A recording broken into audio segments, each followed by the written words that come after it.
Mafia, welcome back to the Soul Trap, y'all. I love you and I appreciate you, honeys. Let me know in the comments where you're tuning in from today. Let me know in the comments how you are feeling. Happy Thursday to you. We got a good one. Shout out to Detroit, the Dirty D. Y'all found out offending? Let me know. Anyway, let's get to it. Like, comment, and subscribe for the Soul Trap every Sunday, Tuesday, Thursday, and Friday. Plus that 24/7 stream that's going and going and going. Yeah, love you. So a lot has been happening. Most recently, my mom was at home and she calls me and she's like, "You didn't tell me you dropped off Simone." I was like, "I didn't. We're out and about right now. We're on a mommy daughter date." And she's like, "I just walked past her room and I see her holding the remote up and I hear YouTube." And I'm like, "Simone is in the back seat in her chair. I promise you." Hell no. I walk in, I work overnights. And so I walk into the house about 7:40 in the morning and I see my mom sitting at the table, the kitchen table. She's like, 3 o'clock this morning. I get up and I go to the bathroom and I see the side door opening and I see you. And so I just thought you got off work early. I walk into the bathroom, close the door, you walk past, you say, "Hey, Mom." I said, "Hey, baby," and you proceed to go to your room. I said, "Oh."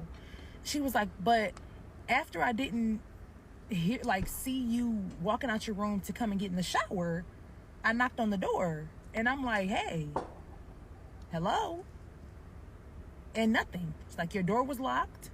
She's like, "I went to go grab your key and I went to unlock your room door and you not in there." So my mom prays over the house because obviously it's a lot of mimicking going on. And so she's like, "All right." And my daughter has also been coming out of her room a lot more often asking if I called her name or saying that she heard me or my mom call her name. And I'm like, "Nope. Remember what I tell you? Remember I told you to just come out here and ask, did you call me, instead of yelling out yes." Don't respond.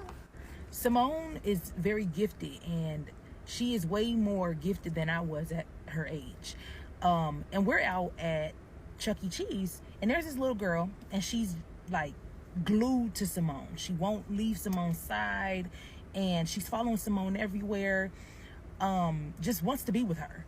And so whoever this person is that she was with, the parent or whoever, guardian, came and grabbed her, but they did so in such an aggressive way. Oh, wow. And Simone looked and she looked at me and she was like, "They're not nice to her." And I was like, "Well, how do you know that? Like, why do you say that? Did they say something?" And she was like, "No, I saw it." She's like, he hit her. And all I can think of is she wouldn't know that unless she's getting flashes of images in her head. And I was just like, this is going to be a bumpy ride. The next day, we're at the mall and, you know, Simone, she loves saying hello to people. She has a huge personality. She's very outgoing.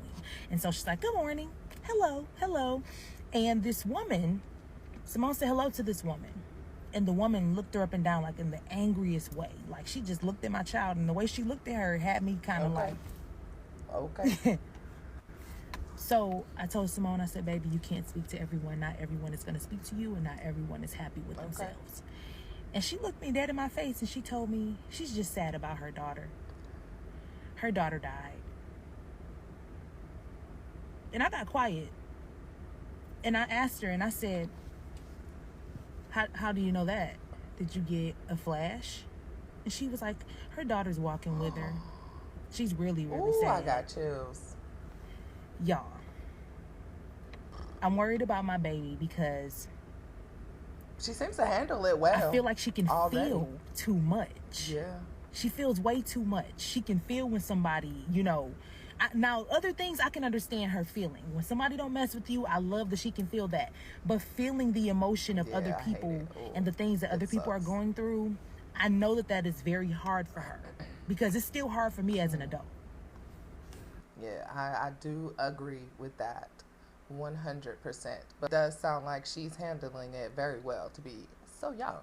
I'll say that. I promised y'all another ghost story, but I'm about to go to sleep, so not too much on the bonnet. Say hi to Gordy.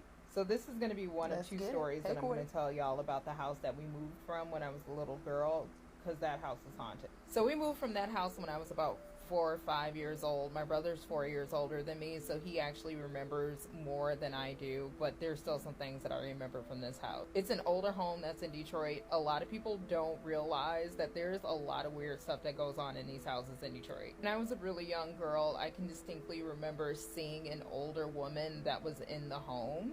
And she always looked super calm. She wasn't scary to me, and I don't know if it's because I was too young to connect the dots, but I vividly remember seeing an older woman in the home. Physically seeing her, I would usually see her at a window in the house. But she used to also tuck my brother and I in at night. So me and my brother were both really wild sleepers, and we would just kick the sheets off of us at night, and my mother would always come in the middle of the night and tuck us back in. That was her routine. She would get up at like 11 o'clock and check in on us and tuck us back in the bed. When I was older, her and my dad were talking about the house because I told them that I used to see a woman in there, and she started talking about how she would come in and check on my brother, and Tyrion, sorry about that, Tyrion got scared. Oh. Anyways, she would walk by me to get to my brother, and she would tuck my brother in first because I was always next to their room. So she would go tuck my brother in, but she would see that I was untucked. She would see the sheets were all kicked off and everything. She would go to my brother's room, tuck him in, and walk back to my room, and I would be tucked in. It happened so often that my parents started making a joke out of it until one day when my brother woke up in the middle of the night and he saw the woman tucking him in, and he freaked out, started screaming, crying, and ran into my parents' room. She never went to him again. But she kept coming to me. Keep in mind, I'm 4 years younger than my brother, so I'm not connecting dots, y'all. At the end of the day, she was an older woman that was kind of like a grandma, so she never really scared me, but she scared my brother, my parents, and she scared the crap out of my aunt one day. I'm going to do my next video on that, and I'm going to do a very bad reenactment, but that story, what happened to her is like poltergeist level scary. So, like, share and follow. Yes, ma'am. Like, share, and follow, because she will be back on the channel. Welcome to the Soul Tribe. Thank you. What up, though? Y'all want to hear about when I returned back to an old haunted place that I used to live in when I was 4 years old? Okay. So my mom told me a real long time ago about, you know, how we used to live on the east side of Detroit on Cadillac in these duplexes, right? And so we're living in this duplex, and she said that I was about 4 years old. She said my father had just left for work, and when he left for work, she said, you know, I was playing in the front, and she said she heard keys jingling. And so when she heard keys jingling, she's like, oh, you know, he finally got somebody to rent out next door. That's, you know, that's what's up. So she gets up, and she kind of like peeks over and looks over, you know, and she sees two older women walking into next door with groceries, right? So obviously she's like, okay, you know, somebody moving in. And so then she says she turns around, and the woman knocked on the door, and she said that when she opened the door, she was like, yes, ma'am. She said the woman told her, you have you a nice night, baby. Now, okay, I thought it was weird because somebody knocked on your door to tell you to have a nice night. And so my mom was just like, yes, ma'am, you too. So she says that the two older women went ahead and went back into the place next door. Remember, it's a duplex. And so she said that she saw the landlord, you know, a few days later, and she said, hey, I noticed that you got somebody to move in next door. And he was just like, no, nobody's renting that out yet. I haven't rented this out yet. And so my mama was just like, oh. Ghosts or squatters. Okay. So then fast forward, she said that she sees the women again. This time she saw them leaving the duplex. And she said that when they left the duplex, once they walked down the stairs, they completely disappeared right in front of her eyes. So fast forward, me and my friend, when we were 23 years old, we wanted to buy properties so that we can fix it up and then rent it out to people, right? And so that's what we ended up trying to do. We looked on Zillow and other little apps and stuff. And so we ended up looking on Zillow, and we saw this property that was for sale. It was pretty messed up, but it was for sale on Cadillac, right? So we decided that we were going to meet with the person that listed it. We get there to the place, and we're sitting in the car. And so I was just like, you know, I said, I just want to peek through what's left of the window. Like, we ain't got to go inside, but I kind of want to peek through there and see, you know, what's going on the inside. So my friend was like, okay, cool. So I'm walking up the stairs. My friend decides that she wants to walk around back. I didn't think that was a good idea, but she did it anyway. So she walks around back, and I'm standing there at the top of the stairs. And so when I stand at the top of the stairs, out walks this man. And he's like, hey. I said, hi, are you the man that listed the property? And he was just like, yeah, I'm Jeff. This is my house. I said, oh, okay, well, nice to meet you, Jeff. And so he was just like, okay. Do you want to walk inside? I said, no, sir, I don't want to walk inside. I was like, but Okay. I said, I just want to talk about the property a little bit. Like, give me some background, give me some history. Tell me about, like, what's wrong with it and stuff like that, right? He's like, okay.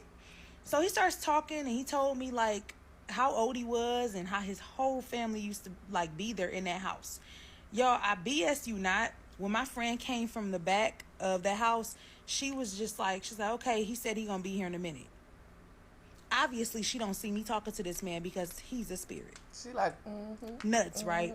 So then, I ended up walking over to the duplex that me and my mom and my brother and my dad used to stay in. And when I walked over there, because it was just a few little steps over there, when I walked over there, I saw this woman. And when I saw this woman, she was just smiling. She was smiling so hard. She was beautiful. She had a head full of gray hair. And she was just sitting there, rocking back and forth in her chair. And I couldn't help but take a picture of the address, because I was like, Ma, this is our old place, right? And so when I got home, I showed it to her, and she said, what did that woman look like that, you said was smiling? And so I described the woman to her, and my mom was just like, my God. She said, she's still there, huh? They still kicking. I didn't see a second woman. I just saw that one woman. But crazy how stuff like that work. yeah. I love that story. Yo, Detroit, so I'm here at the city's only black-owned haunted house. It's called Halloween Manor. Listen, I just went through with a group of kids. I ain't gonna lie, that was one of the scariest haunted houses I've been to. It was a lot of fun. Make sure y'all pull up. It's worth every penny, and it's not even expensive either. Make sure y'all pull up, black-owned, right here on the west side. Hey, man, it was super dope. I hope they open this year. Check them out, y'all. We're in Detroit.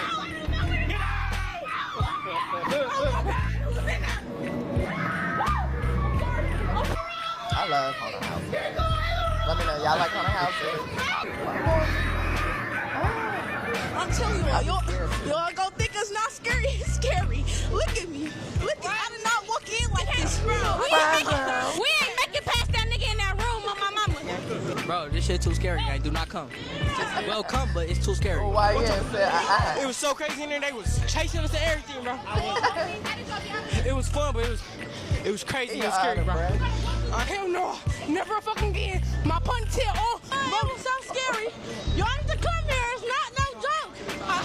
I went in. That shit didn't make no motherfucking sense. It was scary, like, bro, 10 out of 10, but I would come back again. I But probably rated a 9 compared to the last one I went to. It was more we're gonna let childish, this but play. This one was, it was fun. Yeah. Kids ran back out. Y'all didn't make it. Who made it through? Me? I did. Yeah, they made it. This was really scary. Like, and they Where the getting grown snacked. folks at? Who was snacked up in the Scaring haunted house? children. Right. Y'all need to come Children here. supposed to be And scared. it's on Fickle, so you know you need to come here. y'all really do need to Yeah. Yo, what up, Detroit? This is your man Taylor.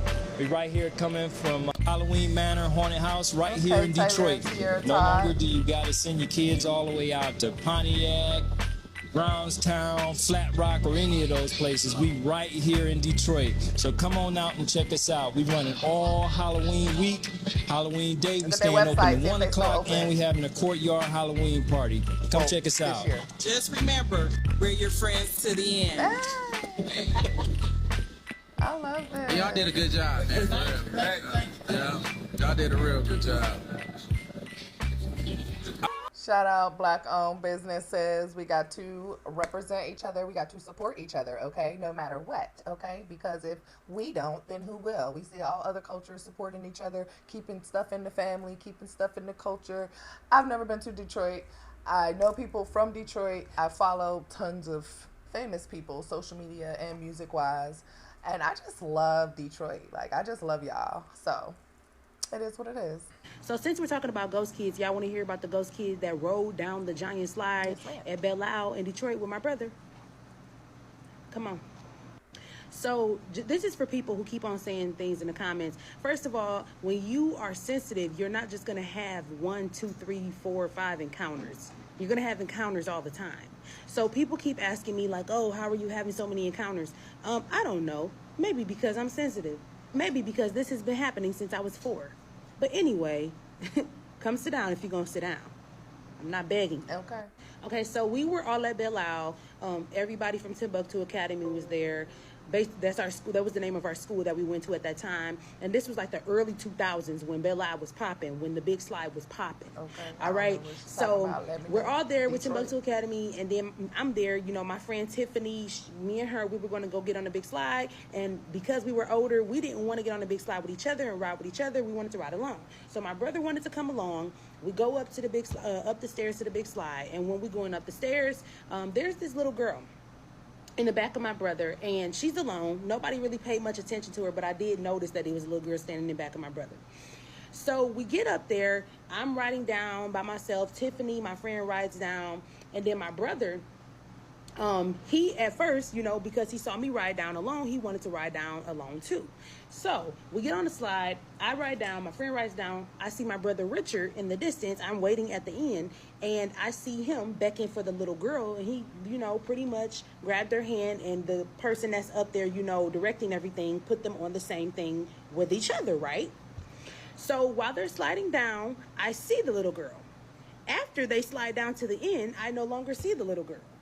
So my brother was just like, yeah, I want to find my friend. We see her over by the grill, and whatever, where all the hot dogs and stuff were. She was light complected, and she had sandy brown hair. I do remember that. I don't remember what she was wearing. And so my brother went up to my mom and was like, my friend wants a juice too. So he grabbed the juice for his friend, and I kept asking him like, well, where is she? I haven't seen her. And so then he told me that after we got off the slide, I scared her away. Huh? So basically, you know, in the early 2000s, I was probably like about 8 or 9. And so I was just like, you know, feeling like my brother told me some, yeah, you scared her off. Like, how did I scare her off? How was that my fault? And so then I wasn't really thinking logically. And so then he looked at me and he was just like, because her sister was really mean to her and she doesn't like girls. And I was like, okay. So I pretty much left it alone. It was time to pack up. Timbuktu was leaving, so my mom was like, okay, it's time to pack up and go. And so we started packing our things up and taking them to the car. And while we're doing that, the little girl was following behind my brother, but my mom had already peeped. She had already saw. And so my mom was like, she looked over and she said, baby, you won't be coming with us. Oh. And she stood in front of my brother and she said, you have to go home. And she like put emphasis on home. So my brother was like, but mommy, I want her to come with us. And my mom said, don't say that. She said, tell her. She has to go. So she had my brother say it. Tell her that she cannot come home with you, Richard. My brother was like, I'm sorry, you can't come home with us. You know, this was like, I was a little sad because obviously my brother was sad. He obviously made him a new friend. You know how kids are with friends. But it's just the fact that my mom knew the words to say. She knew what to say, you know, at that time and in that instance. And she was just like, oh no. And so when we got in the car and we were talking about it, my mom was just like, well, baby, first of all, you can't publicly, you know, just go around trying to introduce a spirit to other people because people ain't gonna get it. They gonna think you're a nut. So my brother was just like, they can't see her too. My mom was like, no, they cannot see her too. But in the car, she let us know that when a spirit attaches to you, you have to be the one to tell them that they can't come home with you. Because even though my mom said it, my mom knew that my little brother had to be the one to say it, or else the little girl would have been like, girl, forget what you're talking about. He my friend, not you. She could come home. You know what I'm saying? But that was a wild time, man. That was a great story. I like that one. Come check out another haunted graveyard in Detroit. Woodmere Cemetery, built in 1867. It's one of Detroit's oldest. There are a lot of beautiful headstones and statues here. Claims of eerie feelings and disembodied voices. There's also reports of shadow figures near the chapel and reports of people getting touched. Definitely come check this place out. Follow for more locations. I'm not feeling that statue. Okay. good to help to know. So y'all remember when I told y'all the story about the coworker who brought that chair to my home health care haunted house job? You know, where she brought the chair and that demon was sitting in the chair? Yeah. This is an extension. We had that on here. Of that story. I'm gonna tell y'all one more thing that happened at that house. Okay. So it was this man, and when I figure out the person's name, she used to watch him every single night. He's an old time singer. I think he was from like the 60s or something, but she watched his recorded live performances every night before bed. Okay? Every night. So after she watched those live performances, I get her to bed, and she was asleep a hot minute. Now, as far as her cable and stuff, she had cable, but she didn't have like Roku where you can look up a Prime movie and be watching it and be entertained. So I had to look on the guide. Y'all know the old school Xfinity remote, and I would click that and see what's on. There was really nothing on, but there was Insidious. Insidious was on. And I was like, okay. So I turned it on. I'm not bothered by it. I'm sitting there. Now, the Tiptoe song came on. Y'all know, Tiptoe on a run. That song. I was so scared. I hate that. Not because the demon in the movie was dancing, but because I heard squeaking on the floor while the song was going on. Now, mind you, this woman had just had hip surgery. Okay? She had just had hip surgery a month before I started working there. So it wasn't So her. I just know she not up just walking. I just wheeled her in there and had to pivot her to the bed. So I turned around and I said, I know I hear creaks in this floor. I get up, and her house is so small, so as soon as I get up from the couch, to the left is the hallway, and I can look right down the hall, and her bed was right there. I turn and I look, and she down there dancing to the Tiptoe song. Her family says she ain't walked in so long. So why is your granny and your mama down here dancing to the Tiptoe song from Insidious? That scared me. So after I got her back to bed after that whole Tiptoe scary crap, she was trying so hard to get me to her basement. She was like, you know, my basement is really nice. You should go down there and take a load off and stuff, to go ahead and take a break or something and go down my basement. I was like, I'm not really a basement person. I said, it's okay. I really don't care for basements.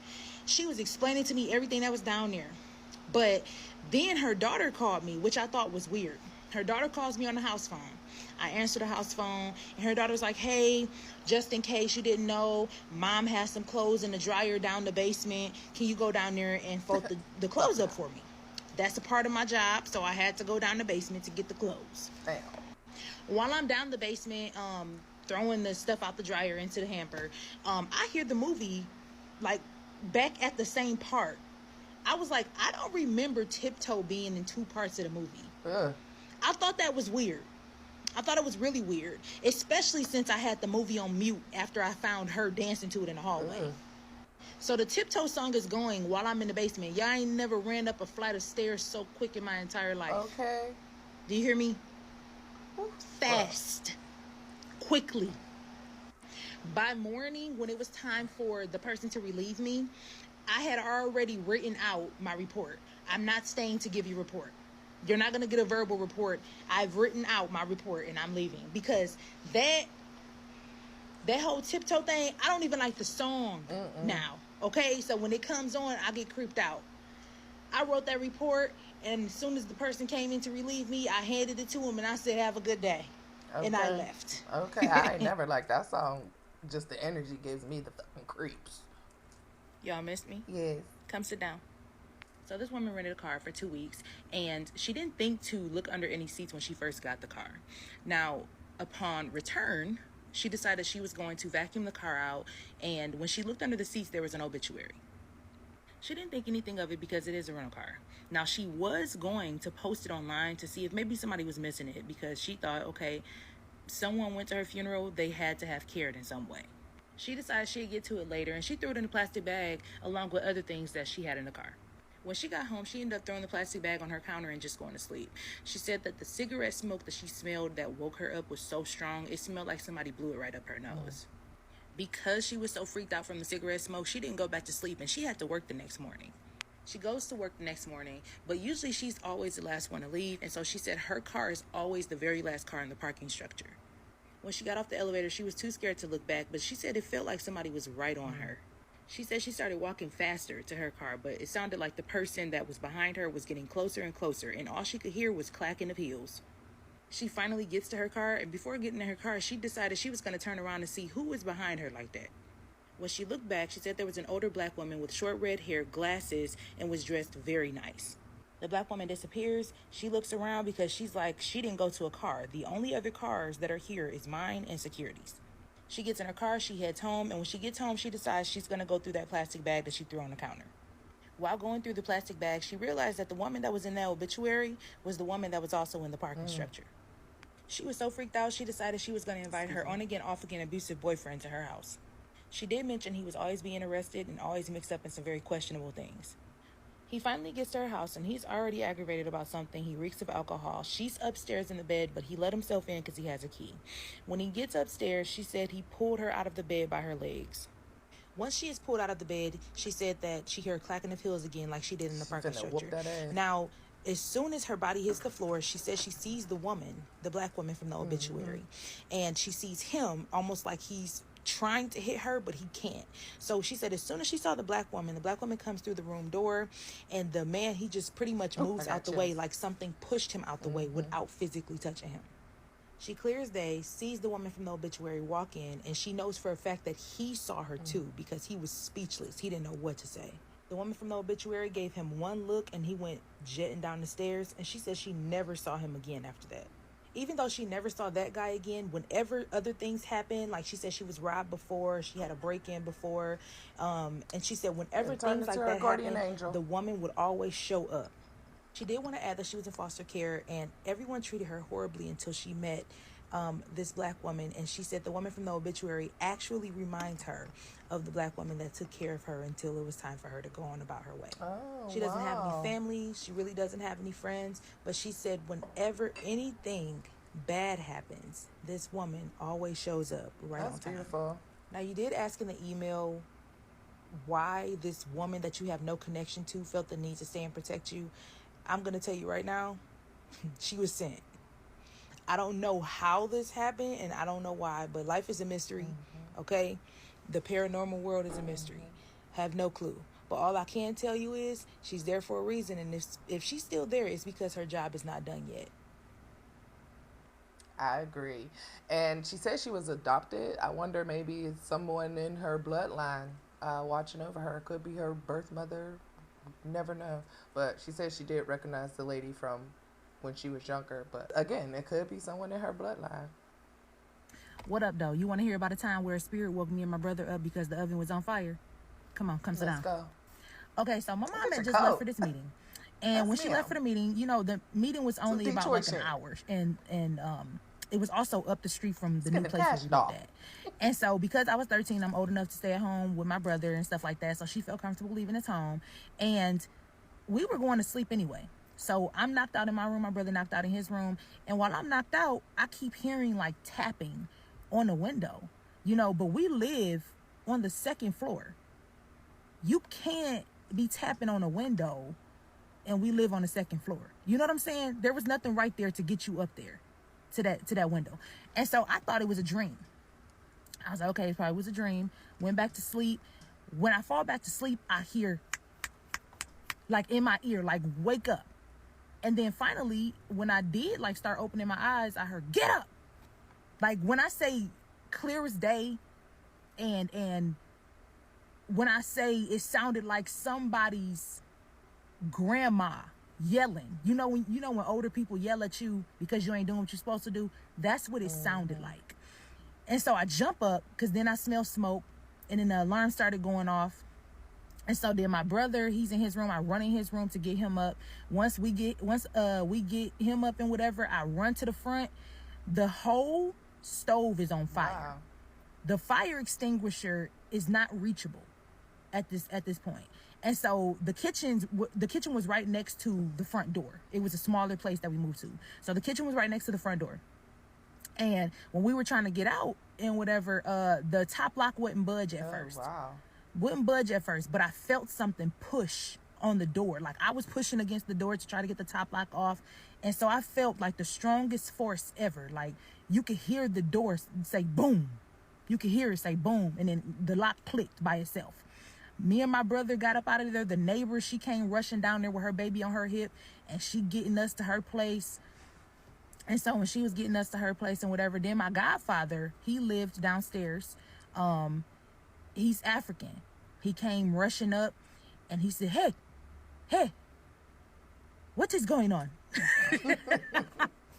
So then once he gets up there, he's talking to the neighbor and he's like, no, they're going to come to my place. And so he's, grabbing us to come to his place. And while he's walking us down to his place down the stairs, he looked at me and was just like, when your mom get here, I'll talk to her. And I'll, the fire department, everybody, is on their way. They pretty much about to put this out and they probably gonna want to talk to your mama. So my mom gets there to his place. When my mom gets to his place, I overheard them talking. He said that somebody woke him up. And he has 2 kids, but they were much younger than me and my brother. And so he said that somebody told him to get up, yelled in his ear, get up. And he said when he got up, he said he saw a woman. And he said he followed her to the door, and then he heard the alarm coming from upstairs. And so he said he threw his stuff on. He ran up there with no shoes on. And so when he said that he saw this woman and she directed him to go up the stairs, my mama was just like, well, what does she look like? So he said he never saw the back of the he never saw the front of the woman. He only saw the back of her. So he couldn't tell my mama what the woman looked like, right? But fast forward, once everything cleared, like all the smoke and everything, the fire department said it was okay for us to go back home. So once all of that cleared, we went back home. When we went back home, I remember that there was this woman sitting on the couch. And she was just sitting there like she was waiting for us. So I sat on the couch too. I did not feel threatened. That probably was the first and only time at that age where I comfortably sat and talked to a spirit. Because if y'all listen to my other stories, any other time I'd be ghost up out of there. I would run so fast. There was nothing you could say to me to comfort me to talk to a spirit. But she told me to let my brother know to watch the company that he keeps. He started hanging with these, like, man, these kids was bad. These bad kids. And they would do things like go around and bust people windows and just do certain things, right? So fast forward now, those same kids, one of them is in jail. And the other one, when he was younger, went to juvie. They started the fire? But she pretty much was warning us, about certain things. And I really do believe that she was our spirit guide. But that was crazy. The fact that she told us to wake up and she told my godfather to wake up. By the way, there is an update of the woman who gave me her story about the dark entity in her house and in her sister's house bothering her niece and nephew. So give me some time and I'm going to read through her email and then I'll update y'all. Thank you, girl. Make sure y'all following our girl, honey, because she be keeping us with the tea on the spirits, okay, within her life, within Detroit, within her family situations, all kinds of stuff. Thank you. Excuse me, y'all. I got this wrapped around my head because it's freezing cold in here. And no, I don't want to turn off my air because as soon as I do, it turns into a hot box in here. So come on, let's get into it.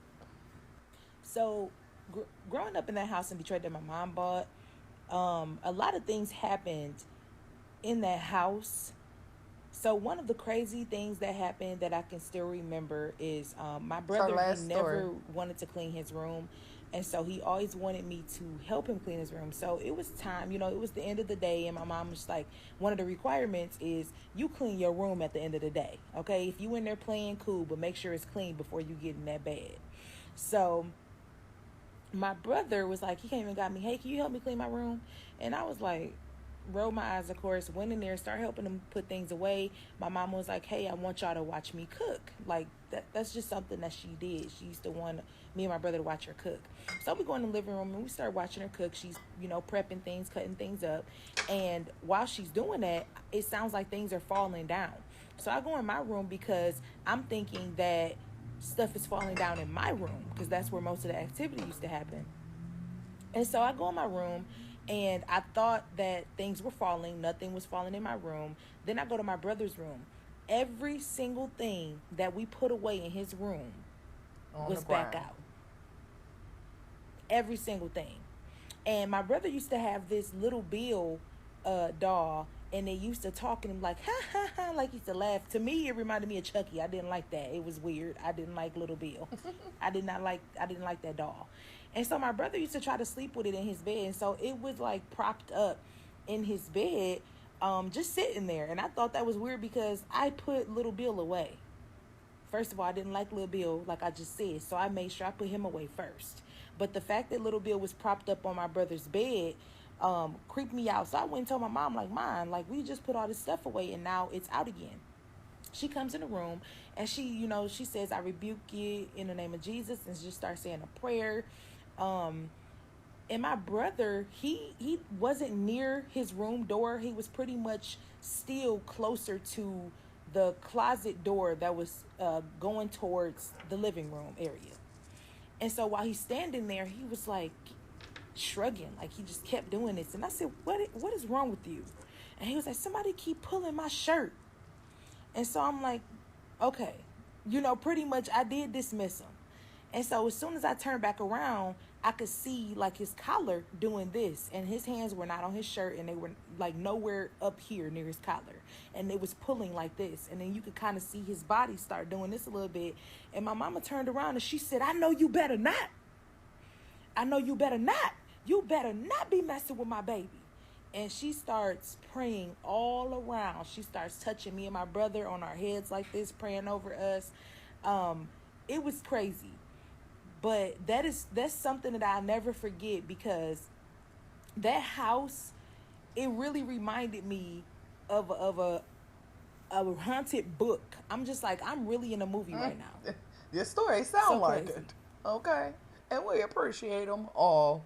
Because, honey, I know she probably still sees spirits to this day, but I wonder if any homes that she lived in as an adult have been haunted. Pretty sure she probably already told some stories. I'm going to find them. But hope you like this video. This is shout out to Detroit. I plan to visit Detroit very soon. I'm close to Detroit. I live in Pittsburgh, but I've never been to Detroit. Kind of crazy, right? Because we kind of should be like this. We are like that. Anyway, I love y'all. I appreciate y'all. But you reached the end of another video. I almost forgot to say it. I love you. I appreciate you. Make sure y'all like, comment, and subscribe to the Soul Tribe every Sunday, Tuesday, Wednesday, Thursday. Wait, every Sunday, Tuesday, Thursday, and Friday. I don't know where I got Wednesday from, but there's some shorts out there for you. There's a 24/7 stream for you. Reels for you. Follow me on all of my social medias. Links are in the link tree. Follow clearleveltrading.com. Or hit up clearleveltrading.com and learn more about Forex. And yeah, we got to get to the next video. So I love you and I appreciate you, honey. And until next time, Ashe. What do you like that?